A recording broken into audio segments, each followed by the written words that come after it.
what's going on, Los Angeles, Bruin Nation, LAFB fam? Your dynamic duo, the Thriller and Madman, back together again for all of your UCLA football needs. We got a really fun conversation here.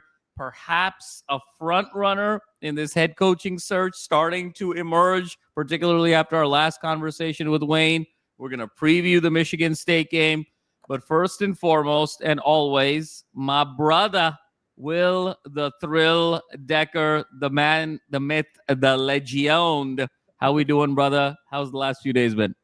I'm doing great, man. Still, riding the high from last weekend's game. We got college football just around the corner. We got a 9 a.m. kick.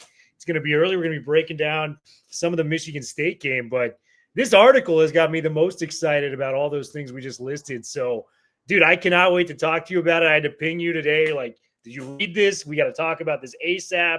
And a lot of cool names in there. Pete Nikos is a plugged-in individual. And it's looking like UCLA may have some good names in the running here.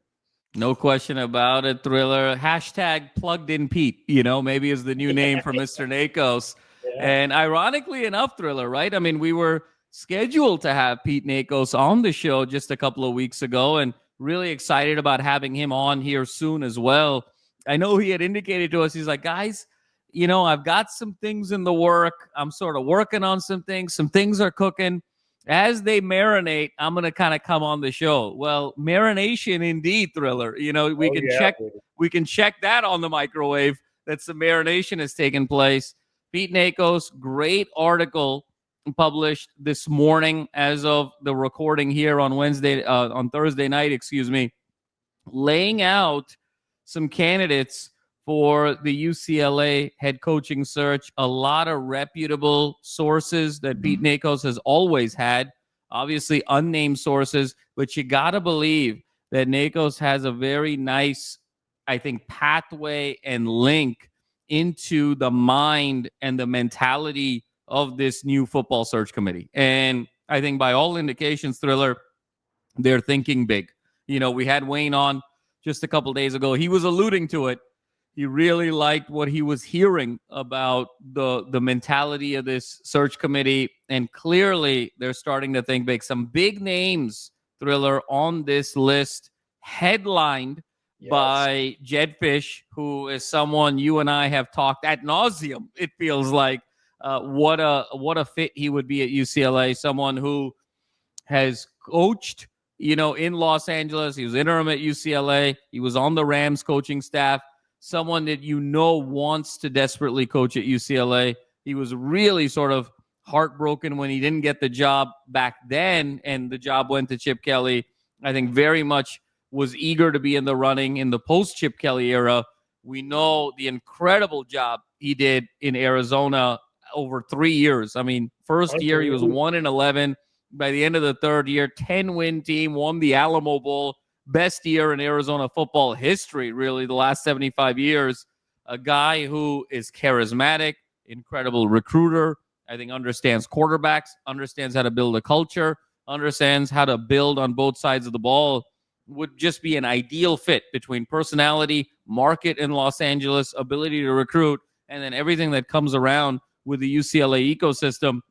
Just feels like an absolute match made in heaven. And it's somebody that you and I have talked about for the better part of 2 years. And we even alluded to it in our last episode that, Tim Skipper is going to have to go up against Jed Fisch and is going to have to go up against Jonathan Smith. And if he beats them, it really elevates his stock for this position as well. And I think, Thriller, what's interesting is we have always loved this candidate, but the one thing that has given us a little bit of hesitation, a little bit of trepidation, has always been the buyout. And the buyout right now for Fisch is somewhere between 10 and 12 million. And we've always said, how much of an appetite does UCLA have from a football priority standpoint to jump back into that world of buyouts and dead money to coaches after the athletic department has had a 6-year deficit? Because that's what it would take to pluck a guy like Jed Fisch over. So really excited to get your thoughts there. But other names mentioned in this article, notably Ed Orgeron, Brent Brennan, Tosh Lapui, So really kind of interesting list. And I know you and I talked about it offline of how Ed Orgeron was, I think, someone out of the gates that they were considering. And you and I talked about this last episode as well, because I think the college football landscape has changed so much that you're really looking for your head coach to be more of a CEO, more of a recruiter, more of a fundraiser, someone with a big personality. And then you want to hire strong coordinators around that head coach. So I understand kind of the Ed Orgeron model, but it was very clear that Jed Fisch got the most notoriety in this Pete Nikos article. And I'm just very excited.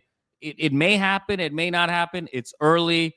Jed Fisch is also someone who you and I talked about. He's a flight risk. He's an alum of Florida. That Florida job might open up here at the end of the year. Could he be using this as negotiating leverage to actually get the Florida job? There's all kinds of elements here, but I just love the fact that the committee is presumably thinking so big, and that's really what we're hopeful and excited about. So your thoughts, Thriller, on the article, Jed Fisch, and everything else?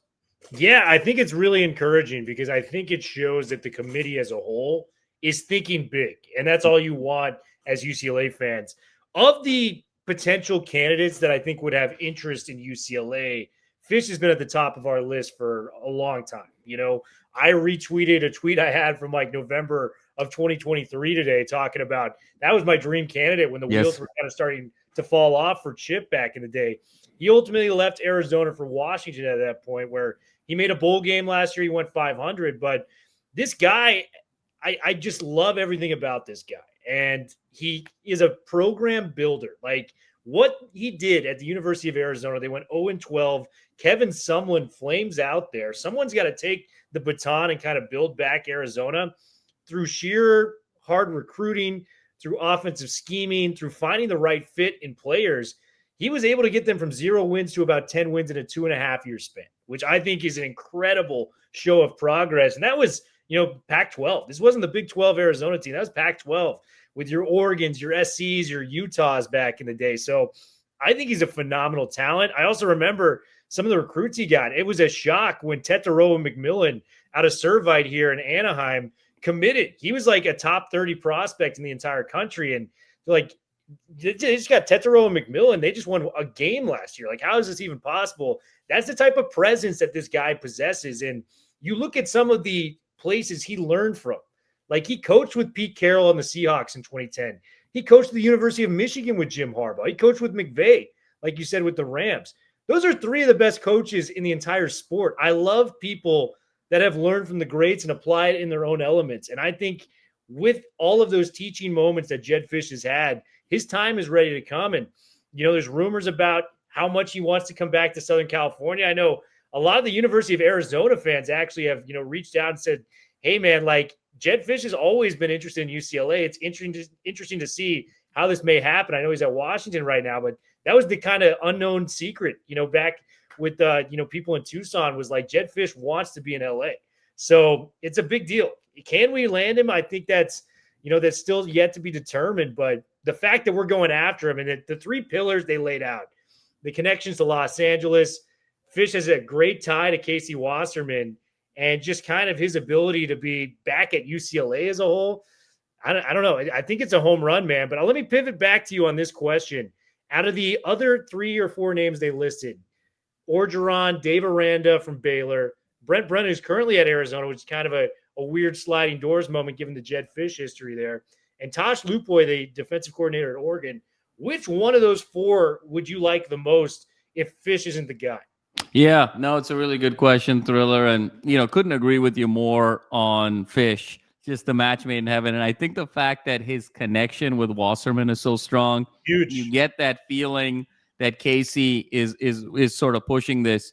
And, before I share who I really like outside of that, potentially, the fact that Fisch is making $7.75 million this year and has a $10 to $12 million buyout, and the fact that this committee is still sort of thinking about him, that tells you you're thinking big, that you realize that the resources that it takes to really be competitive, you have to sort of elevate it. And I think we've talked about it, Thriller, a lot. You're probably, as a football enterprise, you probably need about $35 million a year to be considered sort of a top 15, top 20 program. You know, you need about 20 plus million for players, and you need about 10 plus million for coaches. And then, you know, you're assuming the athletic department is going to help you with travel and the logistics and all of that.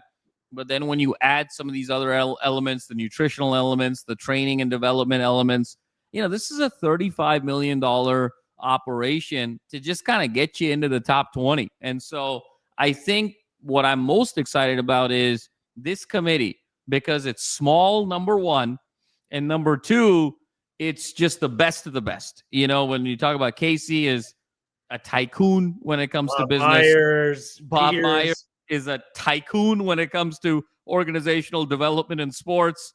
When you talk about Adam Peters is a tycoon when it comes to football knowledge. And then Eric Kendricks is a tycoon when it comes to playing at the highest level. So you got four people, but all of whom are excellent, truly world-class in what they do. And I've always seen this, whether it's in business, whether it's in sports, whether it's in culture, whether it's in politics, what have you. If you bring together a small team of superstars, magic happens, because there's just such a sheer amount of talent and competence and intellect. And then you don't have to worry about the bureaucracy and the red tape, and everyone's got to have a voice and process and all of those things.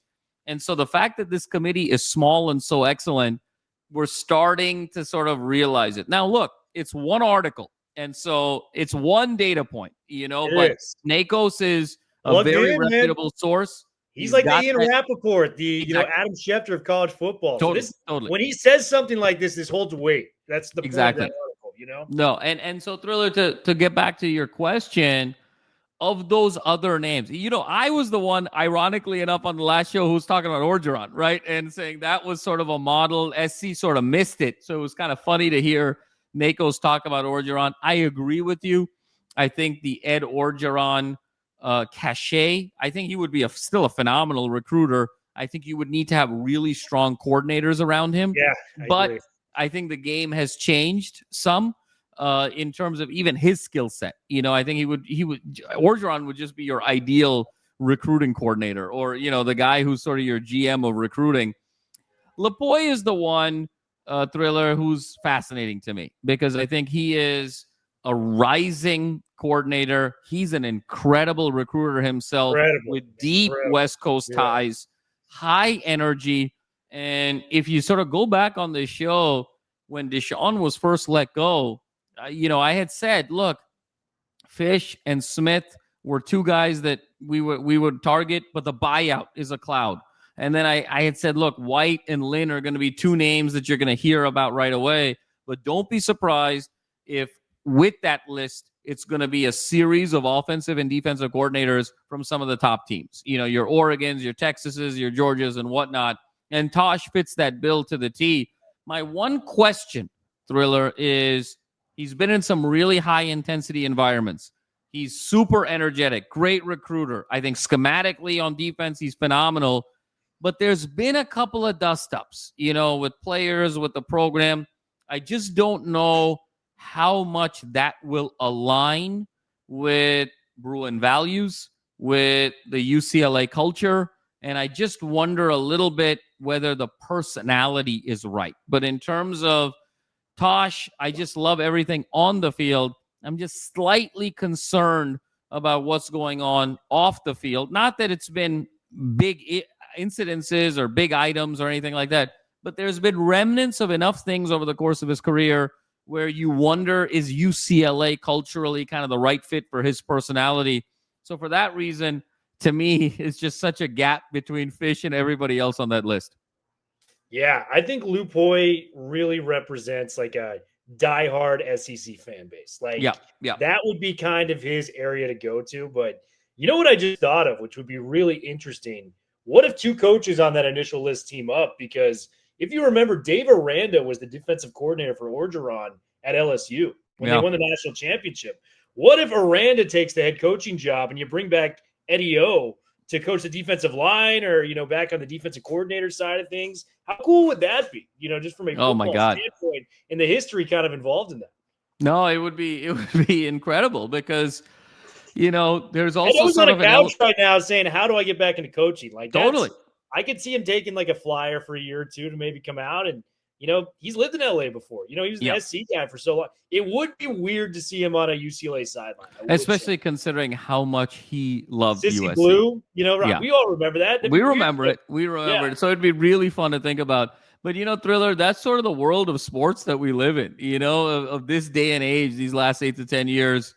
I mean, it sort of follows the script in so many ways. Again, I don't think Orgeron necessarily is the perfect guy or the ideal guy. I think it's a fun story to think about. But, oh, my God, for the rivalry, it would be so significant. And, again, that interplay with Aranda, like if you have Coach O, as your head coach, or you have Aranda as your head coach, you have Coach O, defensive line, head of recruiting, and then maybe you keep Jerry on the offense. And now you got a really nice nucleus of coaches. But like you and I talked about, I think there's still some questions about Aranda. I think there's questions about Orgeron. To me, this feels like Fisch is clearly kind of separated in terms of just desirability for me. And has always been the case. So let's see how this sort of plays out. I'm really excited to have Nikos on the show in a couple of weeks here. So fans, stay tuned for that. But additional thoughts, Thriller? Yeah, and I think the cool thing with Jed Fisch coming down is if we could keep Jerry on staff, Jerry would be able to develop as an offensive coordinator and maybe learn some of those head coaching intangibles. Because as much as I love Jed Fisch, it's clear he wants to elevate to the highest status of college football. So even if he comes to UCLA, let's say he does that Arizona turnaround where we're winning 10, 11 games, there's going to be some big places calling, and it's proven over time. If he's even listening to this offer right now, he's got an ear open at all times saying, hey, man, I'm open to coming to these different places. You guys just got to show me the money and the opportunity to do so. But if you can have a plan in place where you're developing Jerry at the same time with a Jed Fisch, learning under another offensive mind similar to a Chip Kelly, I mean, that's the best case scenario for him to kind of master his skill set. So by the time Fisch does leave, we've groomed our guy, Jerry, to lead the cause, and those golden locks coming down from his hair, man. The golden locks. No, it's so well said, Thriller. It's so well said. And I think here's also where the committee and the approach has to be very measured. Because if you come out, and again, it's one article, but, Nikos, we hold a lot of weight into what Nikos has to say. If you come out and are super aggressive with Jed Fisch, I still believe that Florida job is going to open up. Napier beat Texas, but I think and we've heard reports that it's going to take a miracle finish for Napier to be able to keep his job. Like Florida's probably going to. I'm sorry. Can they fundraise enough? Because his buyout is like his buyout is massive. But even Urban Meyer came out and said, "I don't know if he can do it." I don't know. It's true, but it's still sort of an SEC job. Florida's got a big athletic department. Florida, I get it. If that job is realistically open, and they do want Napier out of town, that's no secret. If that job's open, I think he would choose that job. Fisch is an alum, so that's why. And you don't want to be in a situation where you put sort of all of your enthusiasm behind Fisch. If you get jilted there, now where do you go? Even from a negotiating standpoint, right? Because if everyone knows your first choice walked out the door and now you're left kind of scrambling, well, guess what? That's how prices get elevated. That's how things become inflationary. And that's how you start paying big money for guys with not big results. And then, oh, by the way, you realize after a couple of years, they're not really suitable for this job. And then you got to buy them out. And then voila, we're back to sort of where we were the last 5 or 6 years. So I think it's going to be really interesting. I would imagine, Thriller, and this is just me, I think there's going to be sort of a secondary candidate that's also going to emerge as a front runner. More also just to sort of keep it balanced from a UCLA perspective, from a negotiation standpoint. So I'm expecting in the next 7, 8, 10 days that we see and hear something where some other front runner also emerges or some name really emerges to sort of balance the Fisch narrative. So you're still in a position of negotiating strength moving forward. So just really exciting, though, that we're thinking about these folks, Thriller. And you said it best. I mean, my God, what a roller coaster ride this has been for us the last 10, 12, 14 days to be where we were kind of the post New Mexico to now. It's incredible. And what a ride it's absolutely been. And so Thriller, that takes us to now the game on Saturday, and obviously there's still a game to play. And it hasn't felt that like this is probably the first week that it's sort of quote unquote like a normal game after a while, because you had this start, we were behind the 8-ball, 0-1, 0-2, 0-3, 0-4. Every week felt like the sky was falling. And then last week you go from, a bottom feeder in college football to the darling of college football. I mean, everybody was talking about UCLA this week. It was unbelievable. Urban Meyer, John Gruden.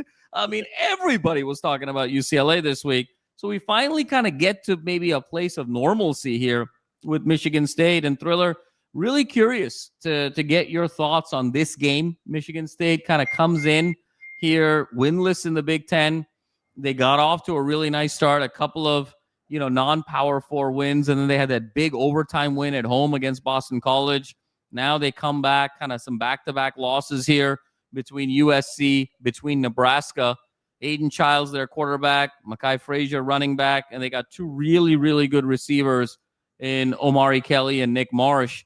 Aiden Childs, to me, is a little raw, Thriller. The numbers on the periphery look good, but really struggled last week against Nebraska. 9 for 23, 85 yards, 2 interceptions.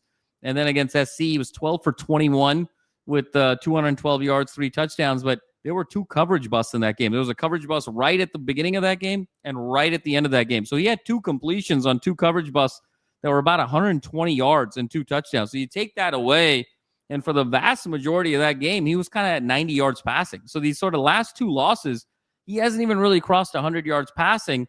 But Omari Kelly is a speed demon and a shifty guy, really, really talented. And Nick Marsh, Thriller, probably outside of the Ohio State receiving core and the Indiana receiving core and Mekhi Lemon and Jacoby Lane across town, you're probably talking about the next best receiver in the Big Ten in terms of that size and that catch radius. So he's got weapons. Frazier's kind of your big classic 4 yards in a cloud of dust, physical Big Ten running back. So on paper, they got the skill. Offensive line has been very shaky at times, and the defense has been extremely leaky. But overall, Thriller, your thoughts about Michigan State and UCLA's chances? Yeah, momentum is a crazy thing. So I think if UCLA can keep practicing what they were preaching this past week, good things are going to happen. And, Aiden Childs, very, very talented quarterback. I think this could be one of the more fun and entertaining games for UCLA fans because Childs and Nico are both scrambling dual threat quarterbacks that can turn, a 5-yard sack that has potential to be into a 30, 35-yard rush. So these two guys going at it's like Lamar Jackson against Michael Vick. It's going to be fun to watch. Woo! And Childs, to me, is a first-round draft pick for me in terms of if this guy hits the portal, he's going to do a Jaden Daniels or he's going to do a Cam Ward and go to one of those programs where it's oh, yeah, this guy's really good. He was just at Michigan State where he didn't have the talent around him. But for me, I think he's that Miami rebuild program when Cam Ward comes in there and Carson Beck comes in there. They kind of have these 1-year rentals. He's my number 1 draft pick if I'm Miami being Beck's going to the league. We got to find a new quarterback. Let's pay this kid from Michigan State. They're really talented, but the key to this game for me is third down conversions. Michigan State ranks in the bottom 25 in college football when it comes to allowing 44% of first down opportunities in those third down scenarios. So if we can build upon last week, remember, we were miserable for the first 4 weeks of the season, but 10 of 16 on third downs last week with Jerry Neuheisel calling the plays. I think this is a real opportunity for UCLA to kind of come out there, extend some of these. Maybe Nico runs for a couple more. Maybe we can get our guy Rico Flores involved. Quasi had his best game of the season last week. The rush defense is pretty good. They're 33rd in the entire country. So I think it's going to be hard to run the football. But, I would have said Penn State's a more talented run defense. And we ran for about 290 yards on the ground. So that's the key is those third downs and how we run the football. Nico had a lot of off script kind of runs last week. I want to see freaking Anthony Woods get 20, 25 carries. I want to see the Jet Thomas kind of do some stuff as well. And Berger was getting involved. So if our run game's nice, Nico comes out there and kind of duels in a fun fashion with Aiden Childs. I think there's a chance here, man. Like you said, they haven't had a Big Ten win yet. Their only big win, I think, is against Boston College, which was in double overtime. They barely won. There's a real opportunity here, but let me pivot back to you. I think we missed a big key on this. Jonathan Smith is the head coach of Michigan State. That is a huge factor coming into this game. Specifically, he's on the short list of a lot of UCLA fans. Talk to me, like, if Tim Skipper beats Jonathan Smith, is he no longer a candidate for you at UCLA, or how would you evaluate that? I was trying to, Thriller. It's almost like a game of Marco Polo. You're trying to sort of avoid the Jonathan Smith because we've talked about it so much. But we have to talk about it, of course. Thriller, it's fascinating, right? Because to me, if you come in on the road and you're Tim Skipper and you beat Jonathan Smith in his backyard in a year where he's got to have it, and you're able to do that, I think it's a huge step up for Tim Skipper, and I think things cool with Jonathan Smith, particularly given the start that Michigan State has had. And Thriller, I completely agree with you. Childs has all of the physical tools, and it just hasn't come together yet. And he's got a really good running back, and he's got two really good receivers. So it's not like he doesn't have weapons. Now, the offensive line has been shaky, no question about it. But you would expect a kid who's as talented as Childs, and he's raw, but there's a lot of talent there, I think, to have played better in these bigger games. I mean, Thriller, we're talking about sub 100-yard passing right now. We're talking about multiple interceptions. Bad game last week, but bad game. So and bad couple games. I mean, SC was shaky against USC for the vast majority of that game. And so you wonder, in terms of coaching, what is really going on here? Because for as good as Jonathan Smith has been, I don't know if Jonathan Smith has that quarterback that he's developed on his resume. Even that great year with Oregon State, where you got the double-digit wins, that really elevated his stock. DJU was the quarterback. They had a great running game, and they had a great offensive line. And DJU was basically throwing the ball 15 times a game on bootleg play actions. And so, if Skipper comes in here with Nico and this motley crew that we love, this endearing crew that we love so much, and comes in and gets a win, Thriller, I think it's going to be really huge for Skipper. And I think the Jonathan Smith conversation is going to cool significantly. And to me, the one thing I'll add is, in terms of matchup, you said it so well. Michigan State's really good in terms of run defense, but run defense on the interior, in between the tackles, they have struggled on the edge. And so Nico's ability to be able to run it to the outside, I think, is going to be there. Number two, I think we're going to see some more wheel routes with Woods. Like, I have my eye on some wheel routes. You remember that great throw he had against Utah, the lone highlight we had in that season opener. I am expecting Woods to sort of get out on a couple wheel routes and be able to open some things up. And Michigan State, kind of a bit of a leaky secondary. This could be the Rico return game. This could be the Rico Flores return game here. Perhaps we could have some shades of Hawaii. So the three elements I'm kind of looking for when UCLA's got the ball: Nico continuing to go on the outside. I think Woods is going to make a big impact on these wheel routes. And I think this could be a game where Flores is north of 80 yards receiving, maybe even a 100-yard receiving game for Rico. What do you think about that, Thriller? I think it's definitely plausible. Rico looked really good, fast, active on the football field. We talked about him recovering the onside kick. Like, he was the fastest guy off the line for that play and making plays in the open field. The thing that I think helps out all different receivers is Quasi felt so much pressure as kind of the only true threat. Yeah. Now that he got Rico there, his game opened up. He had his best individual performance last week against very good cornerbacks in Penn State. So, man, I think the sky's the limit for these duos. And now that Nico, just doesn't have that one target he's got to focus on, and he can kind of go to a round and pepper it as we've talked about in the past. I think there's a lot of optimism that Rico can have a huge game. And dude, he was like the best receiver we had last year before he got hurt. So it's just a welcome player to come in. I mean, we talked about it at length. This guy was offered by Ohio State out of high school. Ohio State just doesn't offer any other wide receiver. If you look at their track record in recent years of who they've put in the league, that's Brian Hartline going, I want you on my football team. And he was at Notre Dame. He was very productive as Notre Dame as a freshman. This isn't just some average cat. This is like a legit stud out there. He worked harder than anybody on the practice field, as we can attest to from watching him warm up and go through his routes. He's a baller. Wayne described him as a professional. I completely agree. I think his ceiling is going to the NFL. So like having a guy like that, a traditional NFL body, just placed in this receiving room 5 games in the year, I think it's huge. And 80 yards plus, I'm looking forward to that. I'm looking for my guy Hudson too. I want Hudson Habermill to make some plays, man. We haven't yet called that out, but it's the perfect time to open up the tight end room. Do it at 9 a.m. in East Lansing. We can make some plays. So those are my 2 guys I got going off as well. I love it. I love it, Thriller. And let's get Hudson going here in the red zone. I could totally see it here on the road. I think the one thing that makes me a little bit nervous, Thriller, about this game, we got to talk defense, and I think the defense was much improved against Penn State. But this is probably the best receiving core that this defense has faced by, I think, a significant amount, Penn State included. And so I think between Marsh and Kelly, how does this secondary hold up in coverage? And Childs is a guy who likes to take his shots. He's going to miss some. He's going to make some. With Childs, to your point, it's feast or famine sometimes. Sometimes it's a 50-yard reception and sometimes it's a 15-yard sack. And I think UCLA is going to win some, and I think Michigan State is going to win some. But I think the key is going to be when Michigan State wins some, you don't want those some to be 70-yard touchdowns. You want to be able to kind of limit the big play. So I think as long as the secondary can stay in front of these guys, I think they're going to get their yards. It's just sort of the nature of the beast.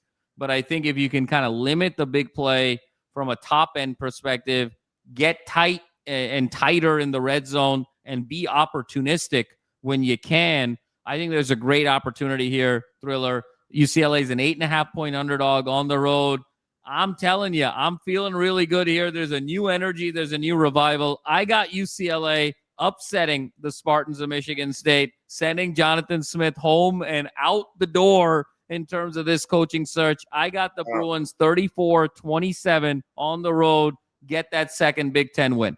Love it, man. Yeah, I think that's a really good score predicament if Jerry's able to kind of build what he did last week into this, because it's a road game. It's going to be uncomfortable. It's going to be 6 a.m. for a lot of these guys going out there. But that's part of the business. These guys are pro athletes now. You know what I mean? This is NIL era going out to East Lansing. So, yeah, I think 35-31. I think it's going to be a last-second drive here.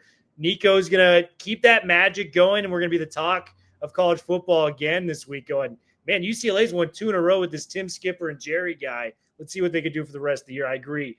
Dub coming for the Bruins out in East Lansing in a big way. Dub coming. Thriller calling a dub. You're getting a dub from the biggest Dubs fan there is. So you know what you're getting, folks, here.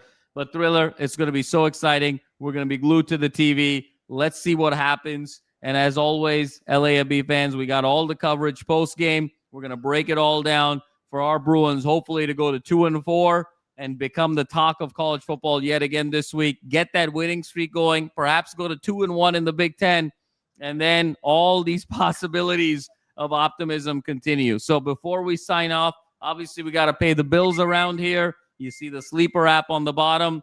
Use that promo code UCLA LAFB. Get $100 off your match bonus. That's $100 to bet, and $100 are free. So you get $200 for $100 there, and you can do all kinds of great things. This year, millions of users enjoyed playing fantasy sports on Sleeper, but the app offers so much more. You got live stats, you have a news feed, and then, oh, by the way, you also have that real-time chat where you can engage with other users about individual plays and performances during the NFL and NBA seasons. Thriller and I were just talking about his main man from Arizona State, Cam Scatterbo, blowing up on Thursday Night Football here. So the Sleeper app gives you all those predictive analytics to figure out who the next Scatterbo is going to be next week in fantasy. Download the #1 sports app today and experience it for yourself.